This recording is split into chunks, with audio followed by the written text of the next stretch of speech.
Angle यानी कोण। और आज हम कोण के बारे में पढ़ेंगे कि डिफरेंट टाइप्स के कोण कितने प्रकार के होते हैं, मतलब कौन कौन से डिफरेंट टाइप के कोण होते हैं यानी एंगल होते हैं। टाइप्स ऑफ एंगल पढ़ेंगे, कोण की पहले हम डेफिनेशन पढ़ेंगे, ठीक है ना बच्चों। और उसके बाद हम जो है अपने पट्टी और प्रकार की मदद से, ठीक है ना, पट्टी और प्रकार की मदद से यानी आपके कंपास और पेंसिल की मदद से हम जो है अपने जो है आप क्या करेंगे, एंगल्स ड्रॉ करने की कोशिश करेंगे। कैसे हम एंगल बनाते हैं, कैसे हम कोण बनाते हैं, वो हम सीखेंगे आज, ठीक है ना बच्चों। तो आज हम सबसे पहले स्टार्ट कर रहे हैं एंगल। पहले हम एंगल पढ़ते हैं, फिर उसके बाद एंगल्स के टाइप्स क्या होते हैं ये हम पढ़ते हैं। यानी एंगल को जो हिंदी में हम बोलते हैं कोण बोलते हैं बच्चों। क्या बोलते हैं? कोण। अब कोण क्या चीज होती है, इससे पहले हमने वीडियो हमने सीखा था कि लाइन सेगमेंट क्या होती है। आपने यदि मेरा पुराना वीडियो देखा होगा तो हमने उसमें लाइन सेगमेंट के बारे में पढ़ा था, ठीक है ना। रेखाखंड, लाइन सेगमेंट मींस रेखाखंड। अब होता क्या है, ठीक है ना, whenever two line intersect each other at a point, आपके पास जब कभी दो सीधी रेखाएं, दो सीधे रेखाखंड किसी एक बिंदु पे काटते हो, ये एक रेखाखंड है AB और ये एक दूसरा रेखाखंड है BC, ये दो रेखाखंड है आपके पास, ठीक है ना। ये लाइन सेगमेंट है, ये दो लाइन सेगमेंट है और ये दोनों कहां पे इंटरसेक्ट हो रहे हैं? एट ए पॉइंट B। इस पॉइंट पे हो रहे हैं, इस बिंदु पे ये आपके इंटरसेक्ट हो रहे हैं या इस बिंदु पे आके मिल रहे हैं। जब दो कोई सीधी रेखाएं, सीधी रेखाएं, ठीक है ना, एक दूसरे को किसी एक बिंदु पर काटते हैं तो वहां पे जो झुकाव बन रहा होता है, ये जो स्लोप हो रहा होता है, इसी को हम बोलते हैं कोण। क्या बोलते हैं बच्चों? कोण। यानी इंग्लिश में बोलते हैं उसको एंगल। क्या बोलते हैं? एंगल। तो आपको कोण की परिभाषा समझ आई होगी। जब कभी दो सीधी रेखाएं या जब कभी दो सरल यानी रेखाखंड, सरल रेखाखंड, आपके जो रेखाखंड होते हैं, जो सीधे रेखाखंड होते हैं, वो एक दूसरे को किसी एक बिंदु पे काटते हुए प्रतीत हों, काटते हुए मिले या इंटरसेक्ट करें, तो वहां पे जो आपका जो झुकाव होता है, ये जो झुकाव होता है, यही जो है इन दो रेखाओं के बीच में जो झुकाव बना होता है उसी को हम कोण कहते हैं, ठीक है ना। तो ये आपकी कोण की एक डेफिनेशन हो गई, परिभाषा हो गई, ठीक है। आर्यों की बात समझ आपको, ठीक है ना। ये सिंपल से एक डेफिनेशन है कि व्हेन टू स्ट्रेट लाइन और line segment meet it intersect each other at a single point, then that is known as, ये जो आपका जो स्लोप है, that slope is known as angle। Okay, ये जो झुकाव है इनके बीच, दो रेखाखंडों के बीच में, ये यहाँ पे कोण कहलाता है। अब हम देखते हैं टाइप्स ऑफ एंगल यानी कोणों के प्रकार। इसके बाद हम पढ़ते हैं कोणों के प्रकार। आपने एंगल की परिभाषा आपको समझ आ गई होगी। अब हम कोण के प्रकार पढ़ते हैं बच्चों। ये पूरा रेखाखंड का हिस्सा है बच्चों, आपने उसको बड़े ध्यान से पढ़ना है। अब हम कोण के प्रकार पढ़ रहे हैं यानी टाइप्स ऑफ एंगल देख रहे हैं। बहुत ही इंटरेस्टिंग टॉपिक है बच्चों। उसके बाद हम पहले हम टाइप्स ऑफ एंगल पढ़ रहे हैं, उसके बाद हम कैसे हम ड्रॉ करते हैं एंगल्स को, ये सीखेंगे, ठीक है ना। तो सबसे पहले हमारे पास जो टाइप्स ऑफ एंगल में जो पहला एंगल आ रहा है हमारे पास बच्चों, वो आ रहा है हमारे पास जीरो एंगल। जीरो एंगल, ये जीरो एंगल का क्या मतलब हुआ? जीरो एंगल यानी शून्य कोण, हिंदी में बोलेंगे बच्चों उसको शून्य कोण। क्या बोलेंगे बच्चों? शून्य कोण।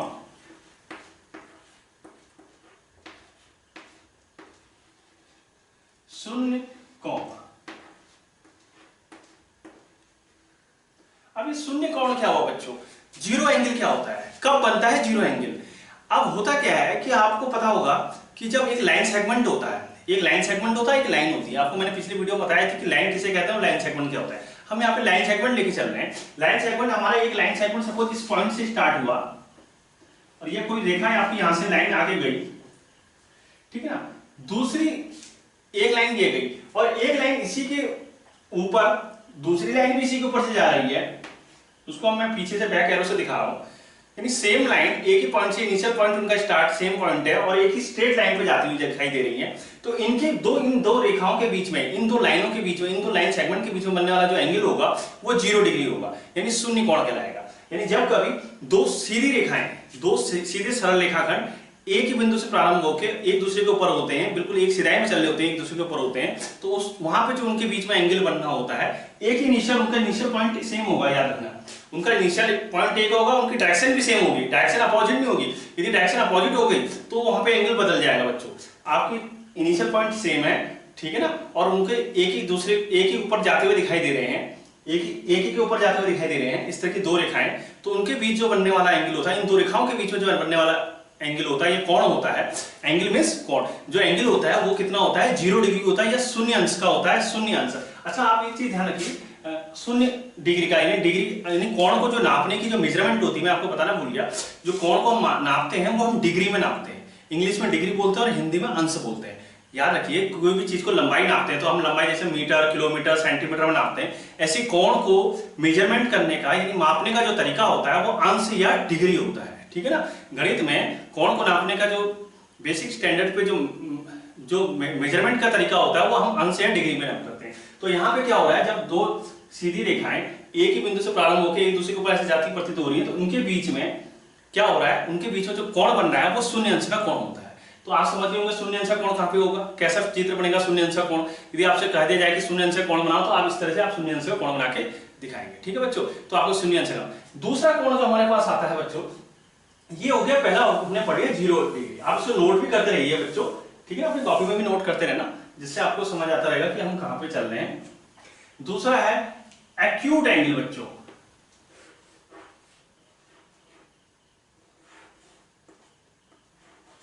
एक्यूट एंगल, अब एक्यूट एंगल को हिंदी में बोलते हैं न्यून कोण बच्चों। क्या बोलते हैं, न्यून कोण। हमारा जो दूसरा एंगल है, टाइप्स ऑफ एंगल में जो हमारा दूसरा एंगल आ रहा है वो आ रहा है एक्यूट एंगल।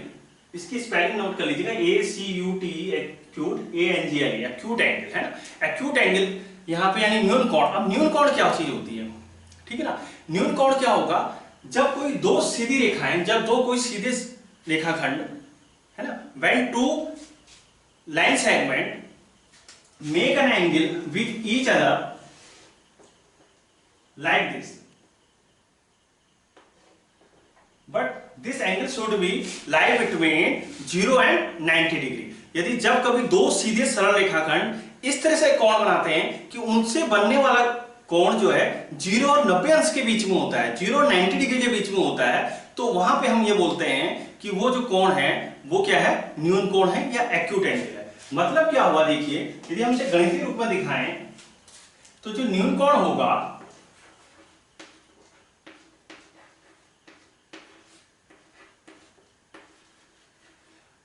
यानी जो एक्यूट एंगल होगा आपके पास,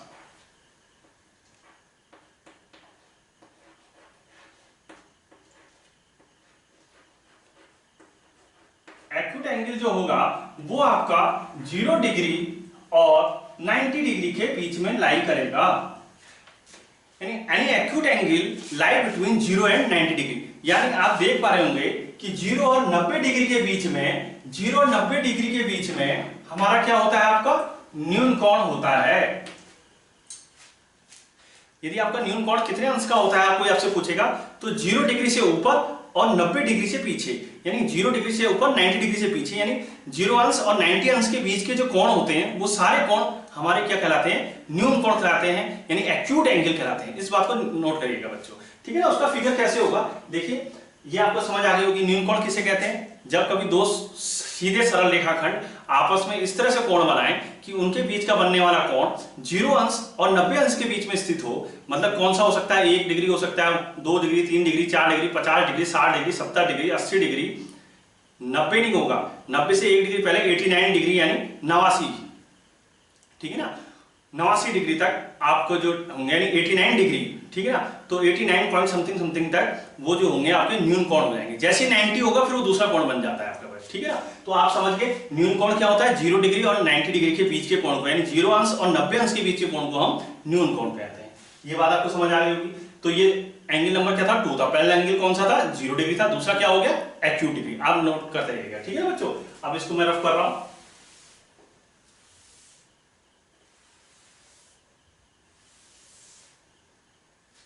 तीसरा बच्चों एंगल आता है हमारे पास राइट एंगल।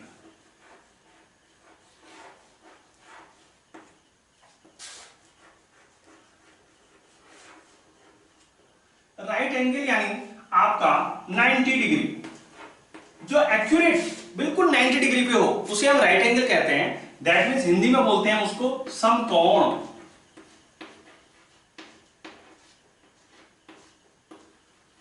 हिंदी में हम उसे क्या बोलते हैं बच्चों? समकोण।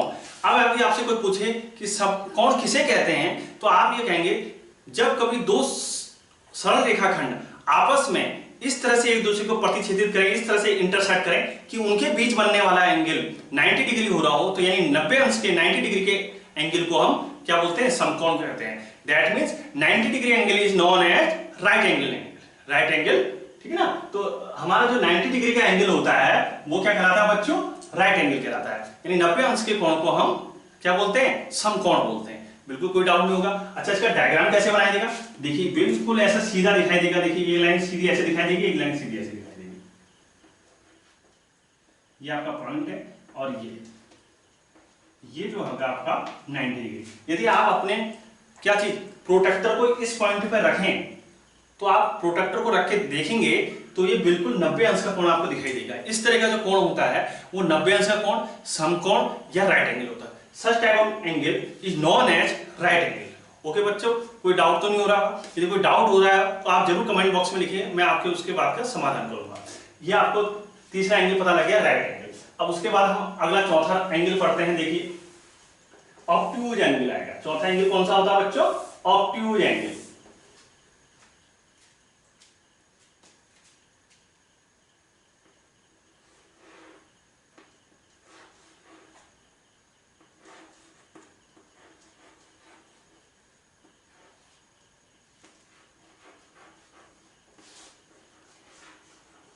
अच्छा, ऑब्ट्यूज एंगल को क्या बोलते हैं?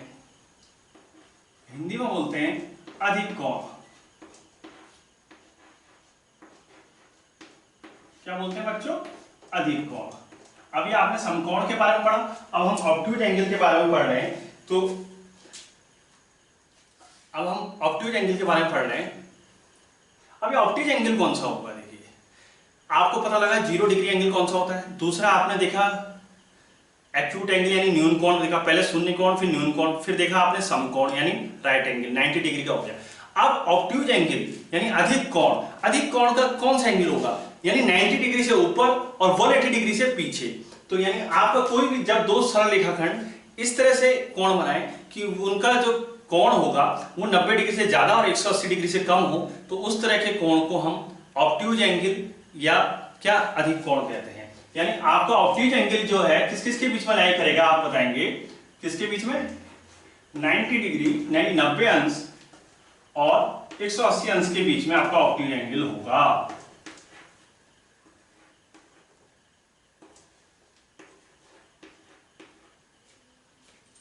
Any angle lie between 90 degree and 180 degree is known as obtuse angle। यानी कोई भी ऐसा कोण जो 90 डिग्री से ज्यादा और 180 अंश से कम हो, उस कोण को हम अधिक कोण कहते हैं। आ रही बात बच्चे समझ? तो देखिए आपका, देखिए यदि हम इसको समझें, ये हमारा बेस पॉइंट है माना, ये हमारा O है, ये एक लाइन A है और ये B है। तो बच्चों ये बताएंगे कि कितने बनना है? ये 90 डिग्री हो गया, ये तो आपको सब पता चल रहा है कि 90 डिग्री है। अब मैंने आपसे कहा कि 90 डिग्री से हम इस लाइन को बेस मान के चल रहे हैं, हमारी ये वाली लाइन बेस हो रही है। यदि हम अपना प्रोटेक्टर यदि हम रखेंगे तो यहाँ पे इस पॉइंट पर रखेंगे और इस साइड से ऐसा कि मेजरमेंट हमारा जो एंगल की जो डायरेक्शन है हमारी इस साइड को है। यानी हमारा पहले 0 इधर को होगा, 1 2 3 ऐसे करके चल रहे हैं। हम एंटी क्लॉकवाइज डायरेक्शन मेजरमेंट कर रहे हैं, याद रखना। हम इस अभी तक हम जो भी हम यहाँ पे डायग्राम बना रहे हैं, हम एंटी क्लॉकवाइज डायरेक्शन में चल रहे हैं, यानी घड़ी की सुई की विपरीत दिशा में हम नापते हुए चल रहे हैं। इस बात का ध्यान रखें, क्योंकि मैंने यहाँ पे आपका इस तरीके से यहाँ पे मैं अपना चांदा रखूंगा। आपने देखा होगा प्रोटेक्टर आपने पास होता है, चांदा होता है जिसमें एंगल दिए रहते हैं, गोल एक चार टाइप का जैसे बना होता है सेव आपके ज्योमेट्री बॉक्स में, उसको हम प्रोटेक्टर बोलते हैं। उससे हम नापे तो ये 90 डिग्री हो रहा है, लेकिन हमें तो अधिक कोण देखना, ऑब्ट्यूज एंगल देखना है, तो यानी वो इससे जरा ज्यादा हो जाए, यानी इधर को हो जाए ऐसे करके। यहां से आप नापेंगे, आप मेजर करेंगे, तो यानी ये वाला एंगल जो होगा ये तो 90 है, यहां से लेके यहां तक ये जो होगा आपका, ये जो एंगल होगा ये आपका कौन सा होगा? ऑब्ट्यूज यानी अधिक कोण होगा। ये कौन सा होगा बच्चों? अधिक कोण होगा।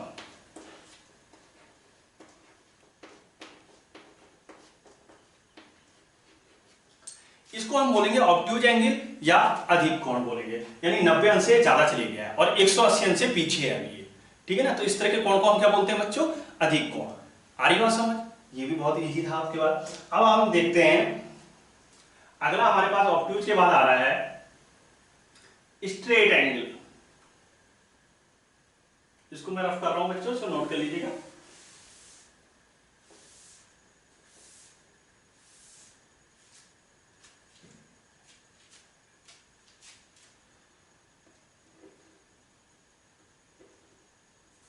स्ट्रेट एंगल बना रहा हूं बच्चों।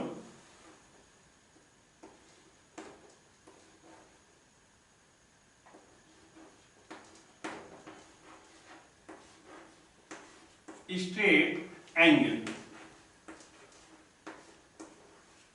अब ये स्ट्रेट एंगल कौन सा होगा भाई? स्ट्रेट एंगल को हम हिंदी में बोलते हैं रिजु कोण या रिजुरेखी कोण भी कह देते हैं। तो हिंदी में से बोलते हैं रिजु कोण।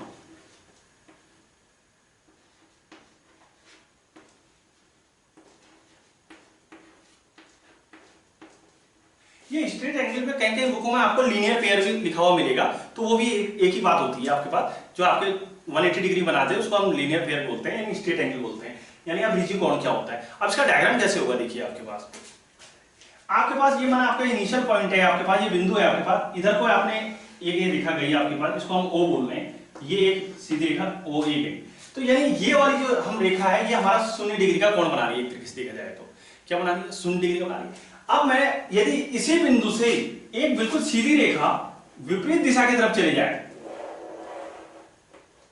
सरल रेखा एकदम विपरीत दिशा की तरफ चली जाए, तो ये जो एंगल होगा ये रिजु कोण या स्ट्रेट एंगल होगा। इसी को हम बोलते हैं क्या? रिजु कोण। ये वाला एंगल जो होता है रिजु कोण होता है, इसका जो वैल्यू होती है वो 180 डिग्री होती है, 180 अंश होता है इसका मान। रिजु कोण का मान कितना होता है? 180 अंश। यानी स्ट्रेट एंगल की वैल्यू कितनी होती है? 180 डिग्री होती है। तो यानी एक ये आपका मेन बिंदु O था और यहां से एक रेखा तो OA ऐसे गई, एक सीधी रेखा गई, एक इसके ऑपोजिट चली गई। तो यानी ये आपकी बेस लाइन है। यहां पे जब आप प्रोटेक्टर रखोगे, अपना चांदा रखोगे और मेजर करोगे, तो ये यहां हमारे जो कोण की दिशा है वो ऐसे है। मैंने आपको पहले बताया था हम एंटी क्लॉकवाइज मेजरमेंट कर रहे हैं। हमारा ये जो क्वेश्चन यहाँ पे डायग्राम चल रहे हैं एंटी क्लॉकवाइज, हम अपने प्रोटेक्टर को इस तरह रख रहे हैं तो हम उसे एंटी क्लॉकवाइज कर रहे हैं, यानी नीचे से ऐसे भी घुमा रहे हैं हम, समझ रहे? घड़ी की दिशा के विपरीत दिशा में चल रहे हैं। यहाँ पे 0 डिग्री आ गया, फिर ऐसे 1 2 3 4 5 6 ऐसे 90 करते यहाँ पे 180 अंश आ गया। तो ये जो कोण बन गया हमारा वो 180 अंश या 180 डिग्री बन गया है आपके पास। तो इसी को हम बोलते हैं स्ट्रेट एंगल। क्लियर हो गया बच्चों? कोई डाउट तो नहीं है? बहुत ही मजा आ रहा होगा। बहुत इजी टॉपिक है, कोई समस्या नहीं है एंगल बनाने में। मगर एंगल को हमने समझना है कि कितने टाइप्स के एंगल हो गए। तो ये हमारा जो एंगल था ये 5वां एंगल था अभी तक। इससे पहले हमने 4 एंगल बता दिया आपको। कौन कौन से बता दिए? शून्य कोण बता दिया, न्यून कोण बता दिया, समकोण बता दिया, अधिक कोण बता दिया और ये सरल कोण हो गया। यानी फिर से हम रिपीट कर रहे हैं, 0 एंगल, फिर एक्यूट एंगल, फिर आपका क्या राइट एंगल, फिर आपके ऑब्ट्यूज एंगल और this is straight angle. Okay, जिसे लीनियर पेयर भी बोलते हैं आपको, ठीक है? Linear, somebody will call it linear pair। Okay, अब हम अगला कोण पढ़ने जा रहे हैं रिफ्लेक्स एंगल।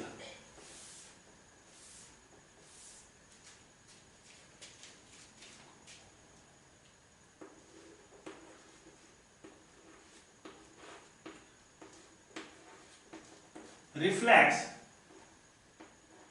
एंगल यानी बृहद कोण। हिंदी में कुछ बोलने में कुछ अजीब सा लगता है इनको, लेकिन आप इसको याद कर सकते हैं। इंग्लिश में ज्यादा इजी पड़ रहा है बोलना इनमें। आप चाहो तो इंग्लिश में कर लो, मैंने लिखे हुए हैं लाइन से सीरियल से। Reflex angle. अभी रिफ्लेक्स एंगल कौन सा होगा? ठीक है ना? तो अभी तक आपने देखिए 180 डिग्री को हम क्या बोल रहे थे? स्ट्रेट एंगल या लीनियर पेयर बोल रहे थे। अब 180 डिग्री से ज्यादा और 360 डिग्री से कम, जब कभी दो सरल रेखाखंड इस तरह से कोण बनाएं, इस तरह से आपस में एक दूसरे को प्रतिच्छेदित करें, इस तरह से एक दूसरे को इंटरसेक्ट करें, जब कभी दो सरल रेखाखंड इस तरह से एक दूसरे को प्रतिच्छेदित करते हैं या इंटरसेक्ट करते हैं कि उनके बीच बनने वाला कोण 180 अंश से ज्यादा और 360 अंश से कम होता हो, तो उस तरह के कोण को हम रिफ्लेक्स एंगल या बृहद कोण कहते हैं। Whenever two line segment meet each other या intersect at a point in such a way that the angle formed by that two straight line lie between 180 degree and 360 degree। तो उनके बीच में यदि हो 180 अंश और 360 अंश के बीच में हो, जब दो लाइन एक दूसरे को इस तरह से इंटरसेक्ट करें, इस तरह से मिले एक दूसरे पे, एक पॉइंट पे आके मिले कि उनके उनसे बनने वाला कोण जो है 180 अंश और 360 डिग्री के बीच जा रहा हो, 180 अंश से ऊपर, जैसे 181, 182, 210, 240, 250, 270, 280, ठीक है ना, 320, इस तरह से हो, तो उस तरह के एंगल को हम क्या बोलते हैं बच्चों, रिफ्लेक्स एंगल या बृहद कोण। अब इसका हम डायग्राम बनाने की कोशिश करते हैं। देखिए हमारे पास ये हमारा बेस पॉइंट है O, और ये हमारे पास एक बेस लाइन है OA, क्योंकि हम इधर से ऐसे के मूव कर रहे हैं, हम एंटी क्लॉकवाइज मेजरमेंट कर रहे हैं अपने प्रोट्रैक्टर से, ठीक है ना। तो हमारे पास देखिए क्या होगा, यदि हम देखें तो ये तो ऐसे, यदि हम एक सीधी लाइन इधर को खींचते हैं तो ये 180 डिग्री बन जाता है इस O पॉइंट से, यानी इससे ज्यादा होना चाहिए, 180 अंश से ज्यादा होना चाहिए। तो इसका मतलब हमारा कोण 180 अंश से ऐसे सीधे खींचेंगे तो 180 अंश जाएगा, तो हम जरा नीचे को ले आते हैं चलते, ये 180 अंश से ज्यादा ही होगा, 180 डिग्री से ज्यादा होगा। तो इसका मेजरमेंट ऐसे करके देखिए आप, ये यहां को भी ले आएंगे तब, या यहां पर भी ले आएंगे तब भी होगा। तो ये कौन सा एंगल हो गया, बृहद कोण या रिफ्लेक्स एंगल हो गया आपका। देखिए इसकी डायरेक्शन है, यहां से लेके यहां तक, या यहां पे भी जा सकता है, लाइन, इसी लाइन को आप यहां पे भी खींचते फिर ऐसे घूम के और नीचे को आ जाती है। सपोज आप इसी डायग्राम को कैसे कर सकते हैं, समझ सकते हैं।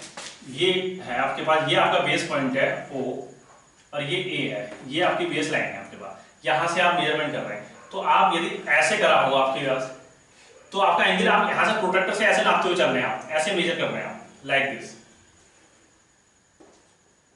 तो ये भी क्या है आपके पास, रिफ्लेक्स एंगल है, यानी बृहद कोण है। आप देख पा रहे हैं बृहद कोण क्या हो, यानी कोई भी ऐसा कोण जो 180 अंश से ज्यादा और 360 अंश से कम होता है, ठीक है ना, any angle which lie between 180 degree and 360 degree is known as reflex angle. Okay, कोई डाउट नहीं होना चाहिए, मैं समझता हूं बहुत ही इजी टॉपिक है। आपने केवल एक दो बार एक जो छोटी इनिशियल चीजें पकड़नी है आपने, और इसका सीरीज याद रखनी। पहले जीरो आएगा, फिर एक्यूट आता है, फिर आपका ऑब्ट्यूज आता है, फिर स्ट्रेट या लीनियर पेयर आता है, फिर उसके बाद रिफ्लेक्स आता है, फिर उसके बाद कंप्लीट एंगल आ जाता है, 360 डिग्री आ जाता है। आ रही बात समझ? तो ये चीज देखिए आपके पास। अब उसके बाद एक लास्ट एंगल रह गया हमारे पास 7वें नंबर पे,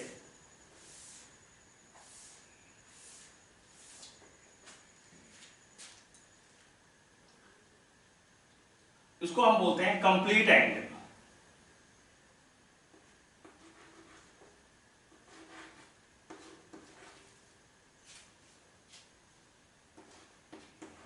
कंप्लीट एंगल। अब ये कंप्लीट एंगल कौन सा हुआ, इसको हिंदी में बोल सकते हैं संपूर्ण कोण।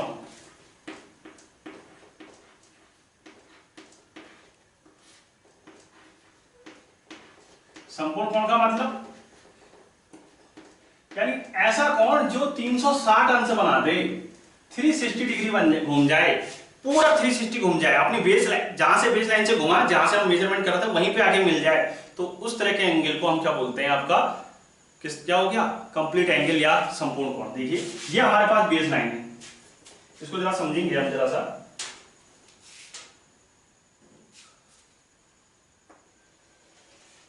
ये हमारे पास ये पॉइंट O है, ये OA एक स्ट्रेट लाइन है आपके पास, ठीक है ना, लाइन सेगमेंट है।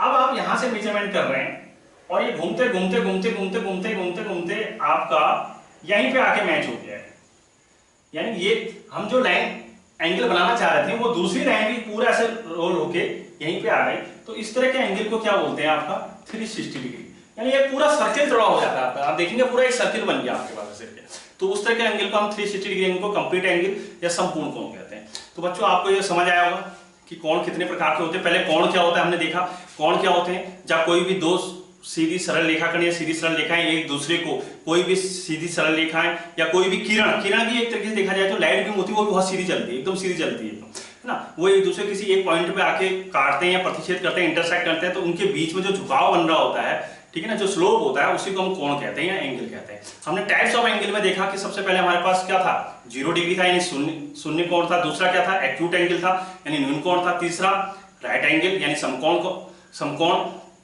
जो 90 अंश का होता है, फिर कौन सा था, चौथा ऑब्ट्यूज था, ठीक है ना, एक को क्या हो गया 90 अंश से ज्यादा और 180 अंश से कम, फिर पांचवा क्या था, रिफ्लेक्स एंगल आ गया था, ठीक है ना, रिफ्लेक्स एंगल यानी बृहद कोण, बहुत बड़ा कोण हो गया जो 180 अंश से 360 डिग्री। फिर उसके लास्ट में हमारे पास कंप्लीट एंगल था यानी 360 डिग्री जो हम पूरा कह रहे हैं उसको कंप्लीट एंगल कह रहे हैं।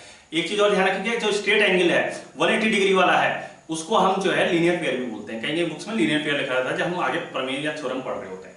तो ये हमने ये देखा कि टाइप्स ऑफ एंगल क्या होते हैं। पिछली वीडियो हमने सेव पढ़ा था, इस बार हमने क्या देखा, टाइप्स ऑफ एंगल। अब हम जो इंपॉर्टेंट काम जो हम करने वाले थे, ये तो हमने केवल एंगल्स के बारे में देखा कि कौन कौन से एंगल हो सकते हैं। अब जो क्वेश्चन पेपर में क्वेश्चन पूछा जाता है वो क्या पूछा जाता है कि हाउ टू ड्रॉ या draw an angle of 60 degree with the help of protractor and scale. Scale यानी पट्टी और प्रकार की सहायता से 60 डिग्री का कोण बताइए, 60 डिग्री का कोण बनाएंगे। अब हम कोण बनाना सीखेंगे यहाँ पे बच्चों, ठीक है ना। तो जरा ध्यान से देखिएगा कि कोण कैसे बना रहे हैं। सबसे पहले मैं 60 अंश में कोण बना रहा हूं, यानी 60 डिग्री का कोण, एंगल ऑफ 60 डिग्री।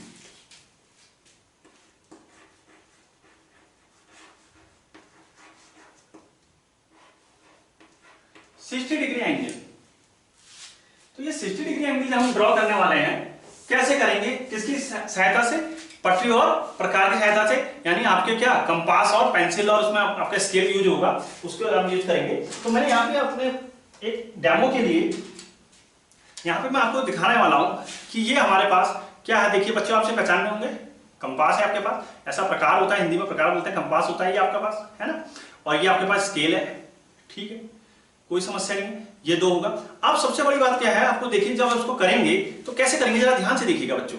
सबसे पहले आप पेंसिल की नोक को बढ़िया करके, आपको उसे बढ़िया करके बना लीजिए। पेंसिल की नोक शार्प होनी चाहिए आपके पास, और आपकी ये जो है, ये जो आपका कंपास है, ये ढीला ढाला नहीं होना चाहिए, एकदम ऐसे अपना भी इसका चिपक जाए, इस तरह से ना होना चाहिए। आप क्या करेंगे, इसको आप अपने स्केल पे जो प्लेन सरफेस है, पहले इसमें पेंसिल को डालेंगे, उसे टाइट करेंगे और ऐसे करके रख के एक बार चेक कर लेंगे कि ये आपस में इजीली जब हम रख रहे हैं, सीधा हम जब कंपास रख रहे हैं तो हमारी पेंसिल सीधे नीचे सरफेस में मैच हो रही है, नहीं हो रही है।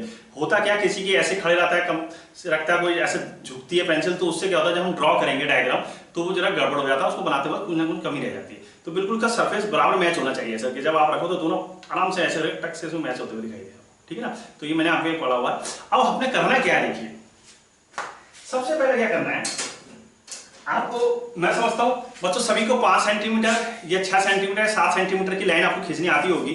ये एक स्केल है, 15 सेंटीमीटर का स्केल है मेजरमेंट का, ठीक है ना। इस स्केल की हेल्प से आपके ज्योमेट्री बॉक्स में आता है, इसमें 1 से लेके 15 सेंटीमीटर और 1 से लेके 6 इंच तक के पॉइंट आउट करा हुआ है कि कितने कितने सेंटीमीटर है। तो इसमें 15 सेंटीमीटर तक की जो है इसमें मेजरमेंट हो सकती है, ठीक है ना। इसमें हम 15 सेंटीमीटर की लंबाई हम नाप सकते हैं, ठीक है ना, लेंथ मेजर कर सकते हैं। तो आप क्या करेंगे, सबसे पहले आप क्या करेंगे, आप अपनी कॉपी में आप अपना स्केल को ऐसे रखेंगे, ठीक है। स्केल को रखने के बाद हम सेंटीमीटर वाली साइड से, जहां से 1 से लेकर 15 तक काउंटिंग होती है बच्चों, ध्यान रखना है आपने, वहां से रख के क्या करना है कि आपने क्या करना है कि आपका जहां से 1 वाली लाइन, जो बड़ी लाइन शुरू हो रही होती है 1 वाली, उस साइड पे आपने एक पॉइंट रखना है, पेंसिल की नोक को वहां पे रखना है, और 5 या आप 6 सेंटीमीटर की लाइन ले लीजिए, हटाइए 6 सेंटीमीटर की जहां पे लाइन होती है वहां पे एक पॉइंट रखना और एक लाइन को सीधे ऐसे खींच देना है, सीधे लाइन खींचनी है बिल्कुल।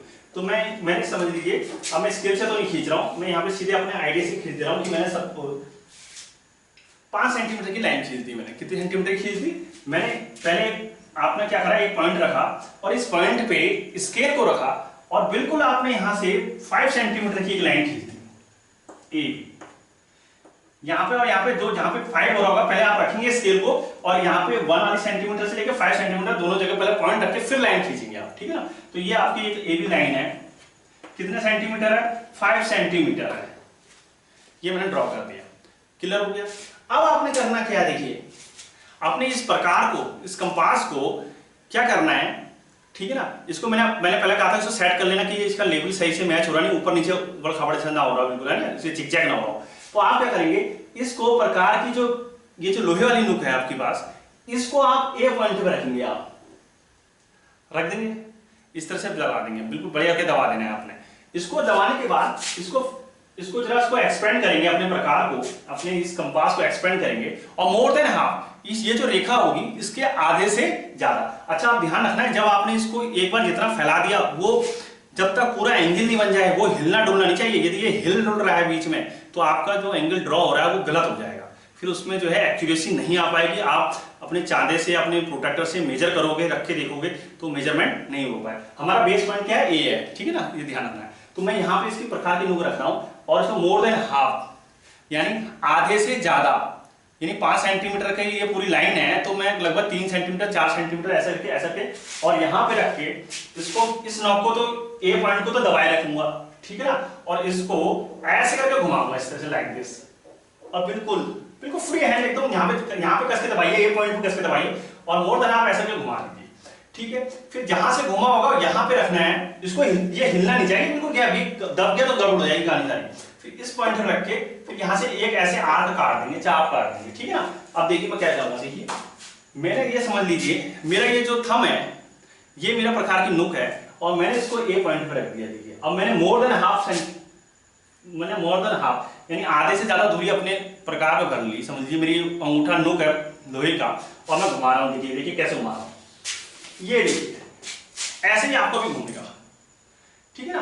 अब क्या करना है, आपने ये जो प्रकार की दूरी होगी, ये जो प्रकार की आपके बीच में दूरी है, ये बिल्कुल हिलनी नहीं चाहिए, ये हिल गई तो पूरा डायग्राम गलत हो जाएगा। अब इस प्रकार की नुक को इस वाले पॉइंट पे रखना है, यहाँ पे वाले पॉइंट पे, देखिए इस लाइन पे जहाँ पे मैं, ठीक है, यहाँ पे रख के और ऐसे करना है, एक फ्री हैंड से यहाँ पे एक चाप लगाना है, यानी एक आर्क ड्रॉ करनी है, आर्क ड्रॉ करेंगे ऐसे करके, चाप लगाएंगे। तो देखिए अब मैंने उस दूरी को मैंने बिल्कुल हिलाया नहीं है, मैं यहाँ पे रख रहा हूँ और ऐसे करके देखिए एक चाप ऐसे काट दिया, फ्री हैंड काट दिया, काटा हुआ आपको दिखाई दे रहा होगा। अब जहाँ पे कट गया है, यहाँ पे ध्यान से देखना है आपने, जब ये वाला जो आर्क है यानी चाप है, इसे चाप हिंदी में चाप बोलते हैं, इंग्लिश में आर्क बोलते हैं बच्चों। इस पॉइंट पे जहाँ पे कटा है, यहाँ पे हल्का सा आप एक पेंसिल की नोक रख दीजिए जिससे हमको मिलाने में आसानी है। अब हमने क्या करना है, जो हमारे ये ए पॉइंट था, यहाँ पे भी आपकी प्रकार की नोक दबी होगी, इस ए पॉइंट को बिना स्केल रखेंगे। अब क्या रखेंगे बच्चों, स्केल। इस पॉइंट को ऐसे स्केल रख के बिल्कुल आप अपने कॉपी में स्केल से ऐसे करके मैच करेंगे। मैं सीधे हाथ से मिला रहा हूं, लेकिन आप स्केल से रख के मिलाएंगे। देखिए कैसे मिलाना है, बिल्कुल सीधा मिलना चाहिए और बिल्कुल ऐसा रख के पहले मिलाना है। इस पॉइंट रख लेना है, यहाँ पे भी और यहाँ पे भी। ये जो इंटरसेक्टिंग पॉइंट है यहाँ पे, इसको इंटरसेक्टिंग पॉइंट ए बी, मैं यहाँ पे सी बोल दे रहा हूँ, ठीक है ना। वैसे तो सी हमारा यहाँ पे होना चाहिए थी, ये सी था और ये पॉइंट डी था। अब देखिए ये पॉइंट डी है। अब क्या हुआ, इसको यहां से इधर को मिला दीजिए। अच्छा ये लाइन जो है पतली होनी चाहिए, नहीं कि बिल्कुल एकदम मोटी सी रेल पटरी जैसी लाइन खींच दे रहे हैं। मैंने आपको पहले ही बताया था कि लाइन क्या होती है, लाइन में लेंथ तो होती है लेकिन ब्रेथ नहीं होती, यानी वन डायमेंशन होती है। कोई भी लाइन जो है वन डायमेंशनल होती है, यानी टू डायमेंशनल में ब्रेथ नहीं बननी चाहिए, बिल्कुल पतली दिखनी चाहिए। तो ये आपने मिला दी, तो आपका ये जो आंसर हो गया है, ये जो कोण है, देखिए ये एक स्ट्रेट लाइन हो गई, एक स्ट्रेट लाइन हो गई, ये आपका 970 ये हो गया। तो ये जो कोण होगा ये डेफिनेटली 60 डिग्री का होगा। कितना हो गया बच्चों, 60 डिग्री हो गया। कोई डाउट तो नहीं है बच्चों। ये हमने 60 अंश का कोण बनाना सीख लिया। आप अपनी कॉपी लीजिए, प्रकार लीजिए, पेंसिल लीजिए, बढ़िया करके पेंसिल को छील लीजिए, आप अपने शार्पनर से साफ कर लीजिए। उसके बाद उसमें फिट करके, मैंने आपको बताया कैसे करके लेवल रखना है आपने, बिल्कुल आप उसे बढ़िया करके लेवल करके आप उसको और बिल्कुल सेट करके रख देना कि, और ये यहाँ से टाइट कर लेना, इसकी जो रिंग होती है इसको टाइट कर लेना, ठीक है ना। फिर उसकी आपको ए भी एक लाइन खींचनी है 5 सेंटीमीटर की, और ए पे मोर देन हाफ, आधे से ज्यादा दूरी भर के ऐसे करके आप ए को केंद्र मान के आप क्या करेंगे, taking A as a centre you will draw an arc freely, ठीक है ना। तो ये सी पॉइंट से होते हुए ऐसे घूम रहा है। फिर again you will take C as a center and you will cut this initial arc at point D। आपने क्या करा, A को केंद्र मान के एक चाप लगाया जो कि C बिंदु से होते हुए ऐसे करके जाते हुए दिखाई दे रहा है। फिर आपने C पे प्रकार की नोक रखी है, ठीक है ना, और इसको केंद्र मान के, इसको एज ए सेंटर लेके आपने फ्रीली एक आर्क और लगाई जो कहां पे काट रहा है, यहाँ पे पॉइंट D पे काट रहा है। अब इस पॉइंट D को पॉइंट A से मैच कर दिया ऐसे करके, तो ये जो एंगल आया बच्चों, ये डेफिनेटली आपका 60 डिग्री आएगा, इसमें कोई गड़बड़ नहीं होगी। आप प्रोट्रैक्टर से नाप के देख लेना, ठीक है ना। तो ये आपने 60 अंश का कोण बनाना सीख लिया बच्चों, ठीक हो गया। अब मैं इसे मिटा दूं, सब देख लीजिए एक बार कैसे कैसे करा। सबसे पहले आपने एक लाइन ए बी खींची, एक एंगल बनाना सीख लिया, बाकी सब आसानी से आ जाएंगे। ए बी एक लाइन खींची आपने, अपने जो आपका प्रकार था उसमें पेंसिल फिट करने के बाद प्रकार की नोक ए बिंदु पर रखी, उसको ऐसे करके ड्रॉ करा। फिर आपको यहाँ पे सी पे प्रकार की नोक रखी आपने, उसको फिर कट करा यहाँ पे ऐसे करके, एक आर्क यहाँ पे लगा, चाप लगा, उस डी बिंदु पे काट रहा है, इस डी को ए से मिलाया, ये 60 अंश का कोण हो गया, ठीक हो गया। मैं समझता हूँ बच्चों ये समझ आ गई होगी आपको। अब मैं जल्दी से आपको क्या दिखा रहा हूँ, इसके बाद मैं आपको 30 अंश का कोण बनाना सिखा रहा हूँ। ये 60 अंश का हो गया। अब मैं इसी में, अब मैं आपको 30 अंश का कोण बनाना सिखा रहा हूँ। मैंने इसको मिटा दिया, 30 लिख दिया।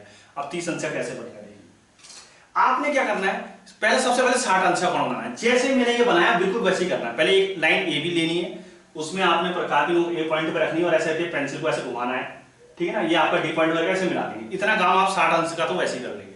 उसके बाद आपने क्या करना है, फिर दोबारा क्या करना है, अब देखिए जब 30 अंश का बना रहा हूँ, 60 अंश का तो बन गया था, 30 अंश का भी इसी से बनेगा। देखिए अब पॉइंट डी को पे रखिए प्रकार की नोक, पॉइंट डी पे रखनी है आपने, ठीक है। यहां से अच्छा जो आपने एक चीज और है, जो आपने 60 अंश से जो इसमें दूरी भरी होगी, ये हिलना, ये दबा ऊपर ऊपर नीचे नहीं होना चाहिए आपका प्रकार। ये यदि आपने ऊपर नीचे कर दिया तो फिर आपका गड़बड़ हो जाएगी, आपको फिर दोबारा से ये ड्रॉ करना पड़ेगा। तो आपने ये जो गैप होता है इसको बिल्कुल एकदम गैप को कम ज्यादा नहीं होने देना है। अब आपने क्या करना है, पॉइंट डी पे आपने अपनी प्रकार की नोक रखनी है और एक चाप आपने ऐसे लगाना है। देखें आप यहाँ पे रखेंगे और ऐसे लगेगा। फिर आपने प्रकार की नोक को पॉइंट सी पे रखना है, फिर ऐसे करके काटना है। तो देखिए क्या होगा, मैं पॉइंट सी पे रख रहा हूं और ऐसे करके काट रहा हूं, ठीक है ना।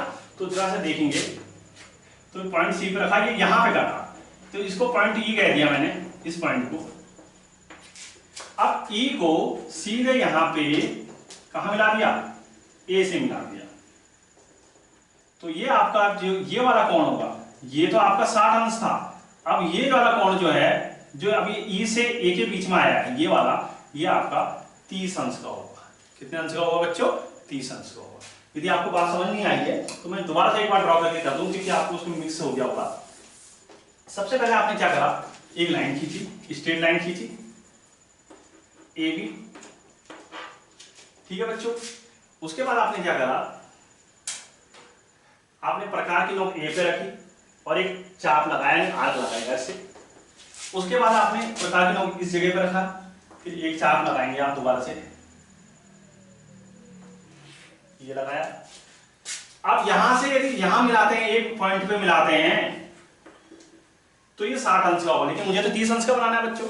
तो मैं क्या करूंगा, अब इस पॉइंट पे रखूंगा और एक चाप ऐसे करके लगाऊंगा और यहां से फिर इस नीचे वाले पॉइंट से ऐसे करूंगा।